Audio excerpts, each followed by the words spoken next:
Chapter 20, Resolution. Channing clasps in front of you, a crossbow bolt sticking straight out of his chest. It feels like it struck you. Channing. Ouch, that's gotta hurt. You little... Marcus yanks you to your feet with surprising strength, gripping your bicep in an iron grip. Why, Tal, why him? You could have had me. I would have done anything for you. But instead you let that monster seduce you, and now look at you, a wretched beast just like the rest of them. Marcus raises his crossbow. If it's any consolation, I am really sorry about this. Marcus, think it through. If you kill me, it'll be cold-blooded murder. Killing a rabid dog isn't murder, it's a public service. But I still have a soft spot for you. The others do say I have too soft a heart. Instead of putting you down, I'll keep you as a pet, albeit one with a serious limp. He shoves you down, swings the crossbow around, and aims it at your leg. Ping! The bolt dings harmlessly off the middle of the gantry, the alpha's fang still hanging from your neck after the transformation, thrumming with warmth. That's all you got? What the hell?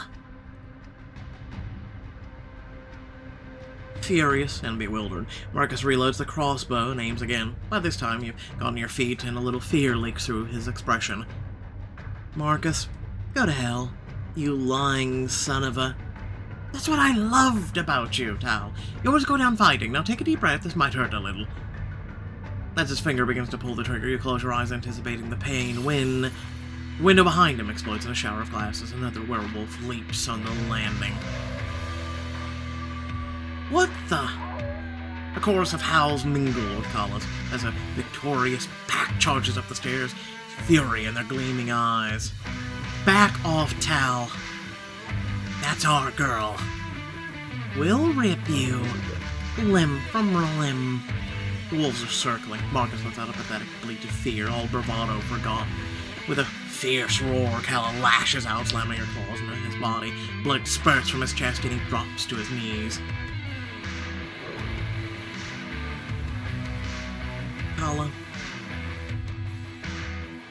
Finish him. I got Channing. Show no mercy. Wasn't planning on it. No! But Kala only growls, clamping her powerful jaws around his neck, severs his spine with an audible snap. As he breathes in his last, you scramble to Channing's side, his face is white, blood gushing from his wound. You press his desperate fingers to his throat to find a pulse. Come on, Channing, this isn't how it ends, okay? You lapse into telepathy, pressing Channing's bloody hand to your heart. I need you to remember everything we've been through. Feel my soul mated to yours, calling you back. Channing, please, look at me. His eyes flutter open, he cups your cheek, and with a shaky smile, thumbs away the tears that begin to trickle down your cheek. Tal, I love you.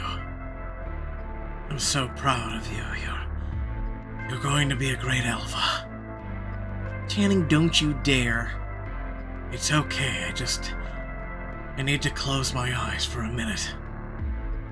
Channing? Channing blinks once, twice, and his eyes roll back, and his body goes limp in your arms. No. Getting back to the Alpha House is a blur. You remember Asher pulling you away from Channing's body, telling you that you need to get him to Cal. A madness of running, woods, pushing all the thoughts, but the pounding of your paws on the hard ground before finding your way back to the Alpha Tau common room. Is Channing gonna be okay? Don't worry, Cal is gonna set him right. He was the one who saved my life too, remember? Yeah, I hope so.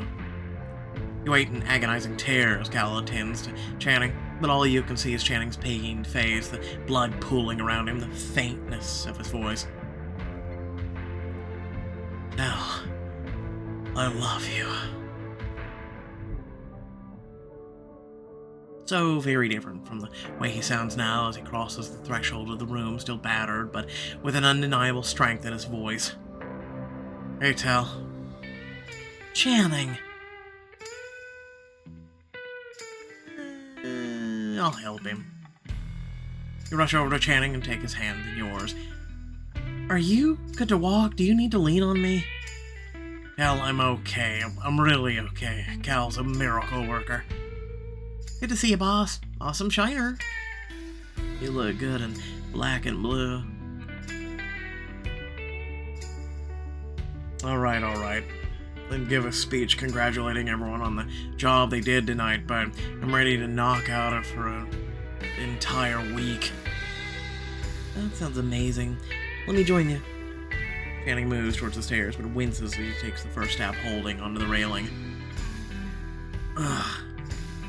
Here, let me give you a hand. I'm fine, Ash. But... no, and that's an order. Sorry, boss, but we promised Hal that when it comes to you, we follow her orders. Right? And I think you... carry him. What? Wait, no! Despite the protest, the pack lifts Channing onto their shoulders and carries him up the stairs and into his bedroom as he shouts, "We're having some words later, Tal." Oh, you're welcome.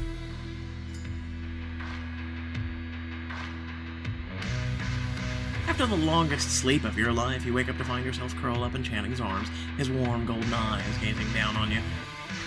Hey, you. Good morning. Good afternoon, actually. It's 3 o'clock. No way. We had a rough night. I think we deserve it. I think we should stay in bed a little longer. With a happy growl, Channing rolls over you to land an impassioned kiss on your lips. I'd stay in bed with you another 12 hours if I could. But the pack is gonna want to see that we're both okay. Even with Cal's ministrations, it was a close call. Don't remind me. After a long, blissful kiss, you both dress and walk down to the kitchen together. As Channing settled on the couch surrounded by his devoted pack, you sit beside him. You sigh. Isn't it nice not to be in mortal peril for once? You've definitely had a terrifying few months. You've earned the right to relax. If nothing else, you've definitely earned the right to an impromptu pizza party. Pretty sure we bought out the nearest pizzeria with our order. What'll it be, boss?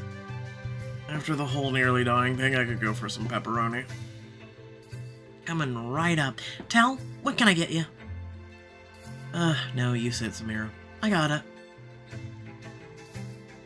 In the kitchen, you greet other alphas as they load their plates with slices of pizza. Kala joins you, shutting the door behind her. Why do I feel like I'm about to be ambushed? Please, those days are over between us, remember? I just wanted to get you alone. Her demeanor shifts rapidly. Her expression falls and she scuffs at the floor with her shoe. Truthfully, I wanted to make sure you're okay. I know Marcus was a rat, but you were friends once. Honestly, I won't mourn him. He got what he deserved. He was gonna make me his pet were-puppy. Not that this is a competition or anything, but he did try to kill me. You and Channing, and I will never forgive him for that. But at the end of the day, you're the real hero here. If you hadn't shown up, this could have ended very differently. Maybe. True. I should get a cape. Why would you need a cape when you have fur and sharp teeth? Well, by that measure, we're all heroes. After everything we've done for each other, you might actually be right. A few hours later, the pack decides to move the party out to the backyard. You know, this is one of the most low-key parties we've ever had.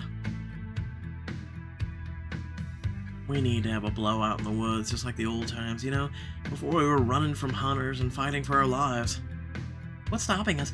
We've got everything we need, a grill, fridge full of meat, and enough beer to float a frat house. I'm so down. We haven't had a chance to wolf out for fun since the hunter attack. Smile at your friends, relief buoying in your chest at the sight of their happy faces. We should make this a night to remember. Man, can you say rushed? I can. This entire last couple chapters extremely rushed. As long as Channing's up for it, he is still an invalid. I'll show you, invalid. With an agility that surprises you, he pulls you into an embarrassingly passionate kiss as the pack howls in approval. Get a room. Trust me, we will, but after the wolf out. I'll pack supplies on the ATV and meet you there. Everybody jumps up, but instead of running for the door, they all start stripping off their clothing.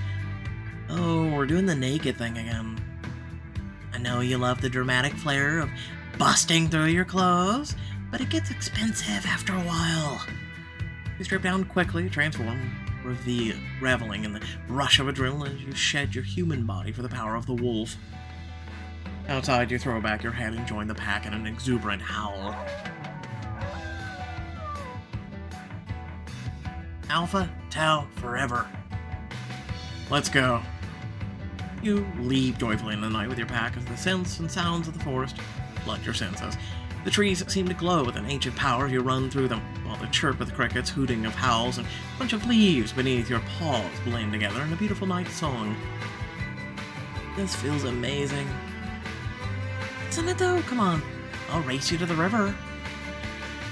Beat her there, let her win, cheat. Beat her there. I've still got my new werewolf speed, but if you insist. You bound forward, navigating unerringly through the trees, but to your surprise, Lupe pulls ahead. Guess this old dog can teach a pup new tricks. You haven't seen this trick yet. You put all your energy into your hind legs and leap towards a nearby tree trunk, ricocheting off of it to land in front of Lupe. You bound the rest of the way to beat her to the river. Okay, but once all the new werewolf speed dies down, I want a rematch. Fine by me, because I'll still leave you in the dust. Hey, where are you going? Stay with the pack. We were just having some fun. Don't be a stick in the mud. Still challenging my authority. If I stop now, someone needs to show the pack how to have a good time. Okay, smart ass. How about you lead the pack for a while? Oh, I would never show you up like that. Still a brat, I see. I'm just thinking of you, babe. I know how much you like to play the alpha. Play the alpha? I am the alpha. Not for long. There's a new wolf in town. Oh, you're challenging me to a brawl? No, I can exert my dominance in other ways. Give him a wolfy wink and bound ahead. Come on, guys, follow me. With a chorus of raucous howls, the pack follows you up to the mountain as you weave through the trees and leap over the rocks with abandon. Rami leans back on her hind legs and leaps for a tree, digging her claws into the bark and pulling herself up the trunk and out of a thick, low-hanging branch. Watch this. Rami balances on her back legs, teetering a minute before... Whoops! Her paw slips. She tumbles off the branch and crashes into the undergrowth below, but immediately she bounces to her feet. Okay. Let's make this a game, shall we? Asher, think you can handle a dare? Bring it on. I dare you to roll in bear poop. Ew. How the Star-Spangled Banner. Bite a pine cone. How the Star-Spangled. No problem. Oh boy. Oh god, no, it's the Ariel version of Silver Bullet. Call me Taylor Swift. Swift Wolf. Worst joke ever. Laughing, you all continue your trek through the woods, following a distant sound of music to a clearing where Cal has a bonfire going strong. And more importantly, he's brought your clothes. Thank God. I thought it was going to be a full Monty party. Wouldn't be the first time. In fact, if you want the real werewolf party experience, you should leave your pants in a pile.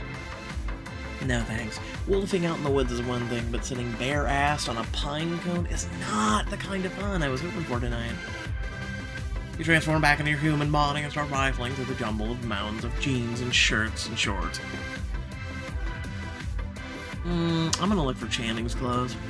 Yeah, he gets to be nude. Quickly, you pull Channing's jeans from the pile. Let's see how the alpha he can be without his pants. You roll his clothes serendipitously under your arm, but just as you're about to stash them under a bush, his arm snakes around you and he pulls you flush against his chest. In some packs, stealing from the alpha is considered treason. What's the punishment? This. You tilt your head back and takes your mouth in a kiss that brings goose flesh rising to the surface of your skin. Well, if those are the stakes, I'm gonna steal your stuff more often.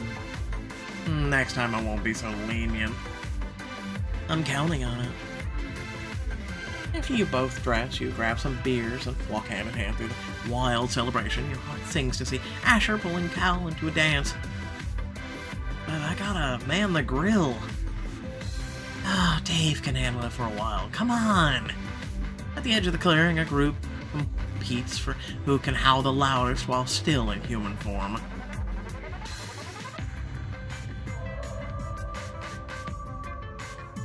Oh, please. My sister's goldfish can howl louder than that. You turn just as Kala shouts, Loopy, $10 you can't jump the bonfire. Challenge accepted. Loopy backs up, starts a run, and... yeah! Leaps over the fire, hitting the ground on the other side and rolling to her feet. The pack howls in approval. Easiest $10 I ever made. Hey, Hotfoot, your shoes are on fire. Ah! As everyone douses the flames and roars with laughter, you meander through the crowd towards the delicious aroma of roasting meat. What are you interested in? We got burgers, hot dogs, some sliced veggies, raw meat. Sorry, raw meat? You eye a plate of thinly sliced meat, feeling suspicious. Channing chuckles at the look on your face. Werewolves digest meat like other canines, so raw is safe for us, if you have the stomach for it.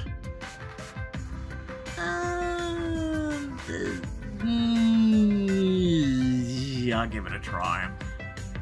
Gingerly, you pick up one of the slices. At first, you're a little repelled, but then you pop it in your mouth, closing your eyes and savoring the raw texture on your teeth, the taste of blood. I shouldn't like this, but it's good. I think we got a convert. The crowd parts for Rami, who's walking backwards with her phone as she starts recording Samira narrating the shenanigans going on around her. And here we have our alpha and his soulmate. You better not be posting that. Hello. I'm not a total idiot. We've been sending video messages to Alpha Tales we met in Colorado. We keep each other posted on our lives. Getting deflates a little. Satisfied, you nudge him in the ribs. He spoils sport. There's a perfectly good explanation for most things. Sorry, sometimes it's still tricky not to micromanage. You're lucky you have me to play good cop to your scary alpha.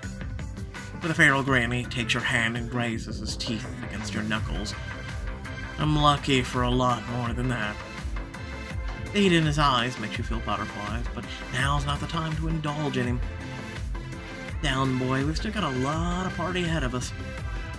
The party stretches on into the late hours of the night, and as you watch the pack enjoy the celebration, you feel at ease. I can't imagine life without Alpha Tau. Whatever it takes, I'll fight to make sure we have hundreds of more nights like this. Later that night, you and Channing cuddle up next to the bonfire. Most of the pack has either quieted down or gone to bed. You glance back at Channing, getting lost for a moment in his golden gaze. Oh god, they're making moony eyes at each other again. We are not. You totally are. Absolutely full moony. And that is our cue to find another patch of woods. Your packmates scamper away into the underbrush, changing back into wolf form. Channing takes your hand and you settle by the bonfire you have to yourselves for the time being. You snuggle into his side, careful to avoid jostling his injured arm. He pulls you close, brushing his lips across your forehead. I have to hand it to you, Tal. You brought this pack together in a way I didn't think was possible. You sit up a little to raise an eyebrow at him. What brought this on? You saw them, laughing, sharing stories, leaning on each other. That's a bonded pack. I can pretend it was my alpha wisdom all I want, but you did that. Your choices brought your pack together in the end. I prefer to think it was a group effort, though if you want to pile on the praise, I'm not gonna complain. I'm just glad we're safe. For now, at least. Who knows what threats might be out there. Whatever comes, we'll handle it. Together. True, though I guess I'm still worried about you. Don't be. I'm still a little achy, but I've had worse. That's not what I meant, and you know it. He looks away, just rising and falling in a deep sigh. It was my job to protect the pack, kill the enemy, but he took me down. If it hadn't been for you and Kala... Channing, you said so yourself, we're a pack, and that's what the point of having a pack is, if we're not there for each other. We made it, we're here. Isn't that something worth celebrating? After a long moment, Channing offers you a warm smile. You feel goosebumps when he gently runs his thumb along your jaw. You're right. From now on, we'll focus on the future. And if it's a celebration you want, then I have a few ideas where to start. You shiver when he leans close and gently nips at your ear. Your body thrums with aching need. You shift where you're sitting and brush your lips against Channing's neck, making him growl. Let's get out of here, Alpha. Gladly. He rises to his feet and offers you a hand.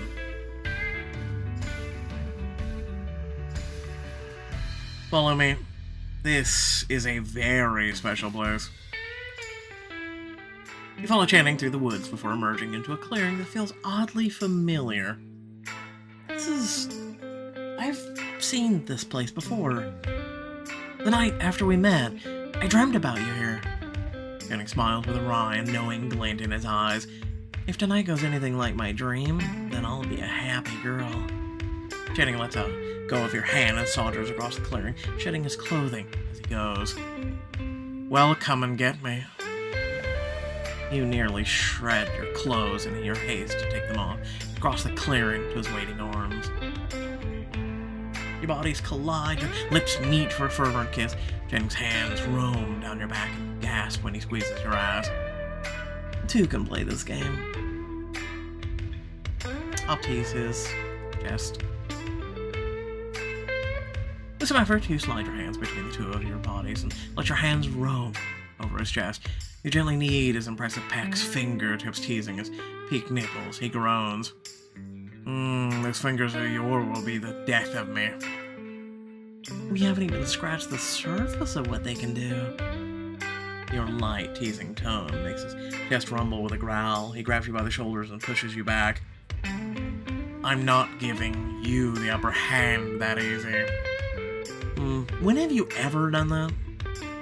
Let your cockiness and bravado turn to jelly when he sinks to his knees in front of you. Come here. On shaking legs, you meet him where he kneels. His warm breath ghosts over your arousal. You moan when his tongue flicks over your skin and ruh-roh. You stay entangled for a long moment, both breathing hard in the afterglow, and then you disentangle and lie on the grass. That might have been our best work yet. I think every time is the best time. It's hard to improve on perfection. With a lazy chuckle, Channing rolls over and presses a kiss to your sweat-slicked temple. You sigh. I want thousands more nights like this. No threats, no burdens. Just you, me, and the stars. You lean in to kiss his forehead and stare in silence at the fog-shrouded night sky.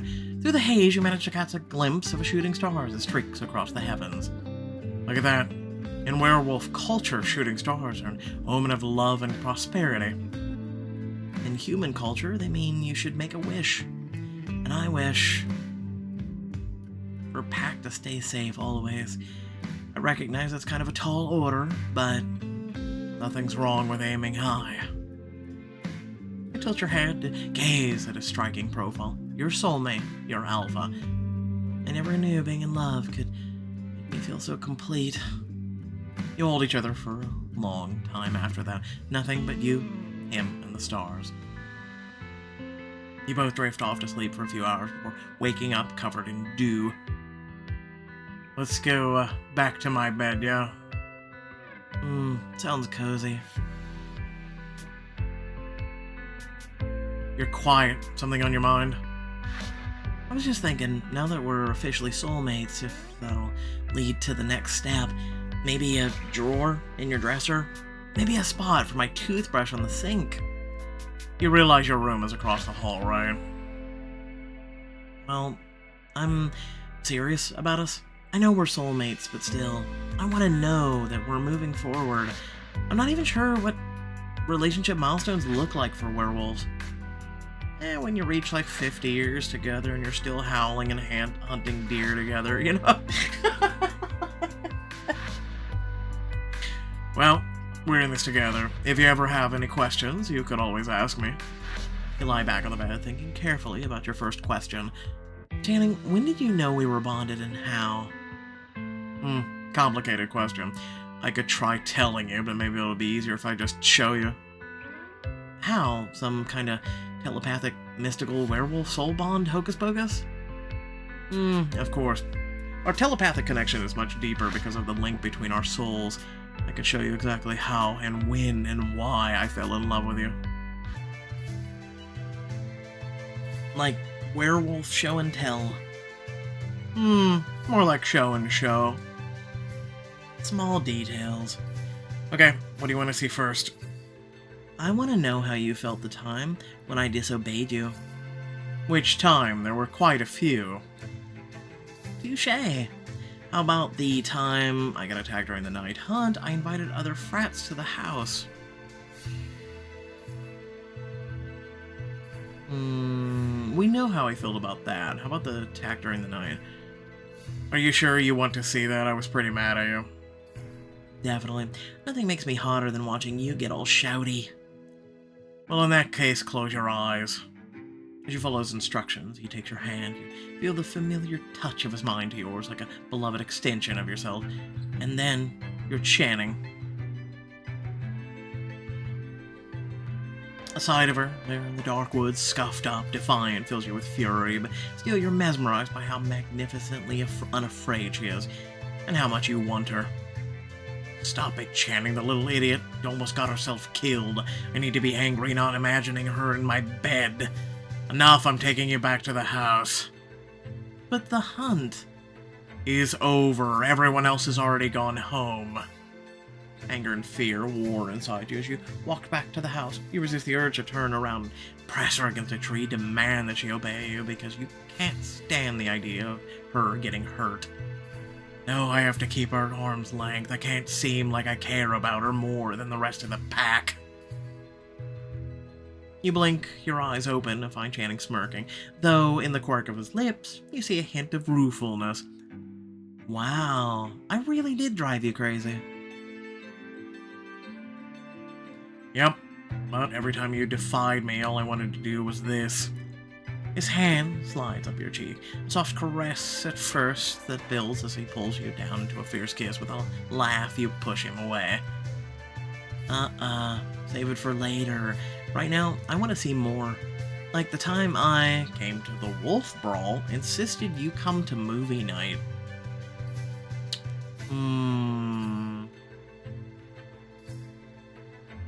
Wolf Brawl. Okay, you asked for it. The temptation to rage at her defiance is almost overwhelming. You take a deep breath, calling on all the inner calm you can muster. Why are you here? Why didn't you wake me up? Because ringside at a wolf brawl isn't a safe place for a human. I knew I should have locked you in. I don't need babysitting. No, what you need is a spanking. With a laugh, you open your eyes. Oh, if I'd known that, I would have dragged you back to the room immediately. I wish you had. You would have saved me from a buttload of pain. I'm glad we're doing this. I don't want any more secrets between us. Well, have to maintain some of the mystery here. Nope. From now on, I'm an open book. AMA. Okay. I want to know what you were thinking when you first told me you loved me, offered to obey me. Well, when you... confessing love to someone usually is... it's pretty straightforward, right? So, offer to obey, since he is an alpha. I will never live that down, will I? Hey, you're the one who said AMA. Ah, massive cell phone. Okay, here. Yes, touch me. You stand abruptly from your chair and sees Tal by her hips, pressing kisses to her neck. You must be out of your mind with frustration, poor thing. Don't tease me. Don't worry. I'm gonna take care of you, but... The press of her body against yours lights a fire in your blood. A wild idea enters your mind. For a moment you push it away, but then the image of Tal mastering you, her bending you to her indomitable will. If you really want to experience your first time, we should go somewhere we can be as loud as we want. And since it's your first time, I'll even let you call all the shots. The look on her face brings you instant heat to your face, but also a sense of empowerment, and you wonder, maybe a little submission of my own is just what the soul bond needs. Well, that's not what I expected. It's not what I expected either. But I'm glad you took me up on it. It was... hot. Does that mean we can do it again? Let's not get carried away. Okay, but you still haven't answered my question. When did you know we were soulmates? It was a gradual thing, but I think I really started to suspect the night you appeared in my dream. Wait a minute, you appeared in my dream? So, that's what the smile in the meadow was about? Yeah, I knew we'd been intimate there before, but I didn't want to freak you out. Having the same dream is freaky in the best possible way. Enough talk, let me show you. You close your eyes again, remembering the feel of the dream, the grass beneath your feet, the pattern of moonlight on the trees, and... You're in the meadow, seeing yourself through Channing's eyes. You lean back against a tree, watching her curl her toes in the grass. Your heart thumps as a sudden, irresistible throb of desire rattles you to your core. God, she's gorgeous. Finally, the magnetic pull of her is too hard to resist, and you step out of the shadows. Caps can't stop thinking about me, can you? Apparently not. A reply brings a smile to your lips. Since we're here, how about we take advantage of the moonlight? And you hook your finger and retreat back into the shadows, daring her to follow. She follows you through the trees and under the star-spangled sky. You pull her into your arms. Telling me how you want me, Tal. Her answer makes you throb, and as your fingers swirl and caress and glide down her body, she arches against you, crying out her pleasure. I have to make this real someday. You startle awake and reach out to Channing. Oh, and you did make it real. You got exactly what you wanted. I think we both did. You know, if we talked about this at the time, it might have saved us a lot of arguing. Do you really think me asking, hey, did we share a telepathic wet dream last night would have resulted in less arguing?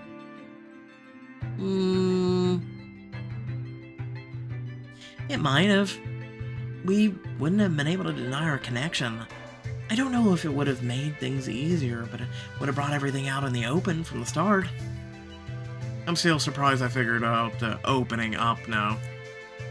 He holds you by the chin, guides you to a kiss, the tip of his tongue barely brushing over your bottom lip, the cushion of his mouth warm, slow, insistent.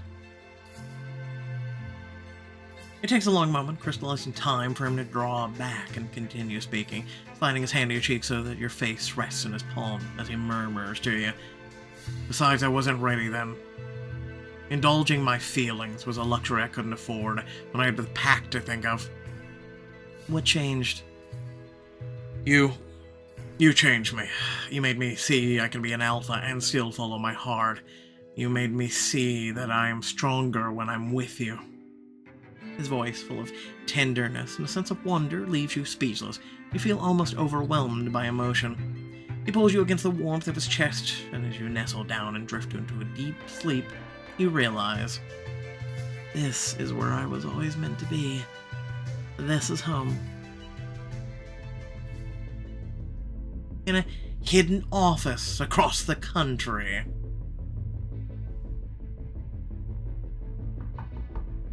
Sorry to bother you so late, Mr. Argento. Grim news from our Pacific Northwest cohort. A well-dressed man behind his desk sighs wearily and laces his fingers together under his chin. I'm aware. One of our most promising young hunters has fallen in duty. It's worse than that. Before he died, he uncovered something big. The hunter hands a file to the well-dressed man who skims it, then slams it shut. He frowns. Just as we feared, a pack has surfaced with 2 alphas. Argento stands and paces the room with his hands behind his back, and then abruptly he stops. Young Marcus was from a prominent family, wasn't he? His brother is one of our finest recruits. This time, he pays a visit to Woolsey College and puts those mutts down for good. You've accepted Channing as your soulmate and found your place in the pack, but the hunter threat is far from extinguished. Get ready to face new challenges in Alpha Book 2. Okay, I will first of all say I like it. Second of all, hopefully you did enjoy the video. Hopefully you did enjoy my reading and whatnot. Please, if you did, to remember to like, share, and subscribe. And down in the description, plenty of ways to support, plenty of things to check out, and ways to become more of a community member, a family member, if you will. That's how I look at every single one of you that is a part of this channel, as a family. Literally and figuratively, it's how I look at it. So, with that being said, let me say the following. First and foremost, you know, I've been doing this since Choices first started. I was one of the first content creators that started reading Choices. Literally, I was one of the first people who started covering Choices. And I'm glad that some of you have stayed with us as long as you have. It's been a long journey, hasn't it? Many, many years. If you've been with me here since the beginning. And I know some of you have. And I appreciate every single one of you. However, I don't appreciate some of those people that do exist that tell me that I should shut up on my own channel. Yeah, no, piss off. Out of 80 million creators on the planet, and out of about a dozen to 24 maybe, Choices creators, I am the only person on the face of this planet of 8 billion people that actually do what I do. So, yeah, no, I continue to get flack for being me. And it doesn't bother me. I'm going to be honest with you. Yeah, no, it's me. I've built this community through hard work, determination, originality, and through a lot. And I offer a lot to this channel, more so than any other Choices creator that I can honestly say. Right? Not just you get to hear this, you guys don't have to pay attention, you can listen to it while you're driving or whatnot. And there's been many people who have said, you know, hey, I listen to this while I work out, I listen to this while I drive, I bike, etc. But it's also the fact that it gives a sense of immersion, gives voices to people, that a lot of people laugh, have fun, brightens their day. Not everybody wants to sit down and just have someone tap. Because last I checked, we can all do that. Even if you don't have fingers, did you know you can still play this app and upload videos? Every single one of you can do it, right? Let's be honest. And I encourage you to start your own channels if you think you can do better than me. But, yeah, no, I'm going to keep being me, and I'm going to keep providing the content and the thing that I do for my family. And if you don't like it, don't know even why you leave a comment. You can leave. Bye. Have a good one. Don't let the door hit you or the good Lord split you. Anyway, so we finished another book together, and you guys know what that means to me, right? We finished another book together, and yeah. Now, my thoughts on this book are the following. One, you know, for people who say they can read, it makes me giggle. Crossbolt bolt. Little redundant. I even went to Google just to see maybe there's some new technology. I'm not even kidding. I typed in crossbolt. No, crossbolt doesn't exist. It's crossbow bolt. Okay, yeah. Anyway, you couldn't even proofread your chapter when it comes out. And so for me, I've read, I'd say 2,000 works of art. So no kidding, 2,000 books, hard books, paperback books, over 2,000 in my lifetime. Quite a few, I'd say. Right? I've read some of the biggest books in the world and some of the smallest books in the world. I prefer the ones that are really well written. I just wish that for especially me and everyone else paying $16+ a month, that we could actually get some proofreading before things are submitted to us. Because there's countless times and countless chapters and countless sentences and paragraphs that I have to interpret or read because they don't have proper punctuation, they don't have proper commas or anything whatsoever, and then half the time they aren't spelled correctly. Okay? So at this time, I'm serious. Sometimes I just let my brain spit out some things that just are not there on the page because it just sounds better from a proper literarian standpoint. So, yeah, it'd be nice if Choices did a little bit better. And in regards to this book, right, I enjoyed it, don't get me wrong. Is it great? No. Is it bad? No. It's about a 6 out of 10 for me. The whole Marcus thing and everything else, it was done so quickly and so boringly that could you imagine if, every single superhero did the same? Bang, it's over in 10 seconds. Not even Superman's that quick. And yet, for whatever reason, that's how the enemies in a lot of these books go. Right? Who remembers Endless Summer? God, do I, and that was some good shit. Because the conflict between you and your Rourke lasted for chapters, if not many books. So, what? What's going on, Choices? Do you need someone to help you write? I'm just saying, I would have given anything for this to be a little bit longer of a chapter and a little bit more well-detailed and written. I'd give up the whole VIP stupid book that we have that just came out for the Empress. I'd give that up for more detailed quality. Not quantity, quality. Okay? Just saying. Let me know in the comment section below if you agree with me, right? I don't know. I don't know what to say. I really don't. Thanks for watching. Catch y'all later. Peace out.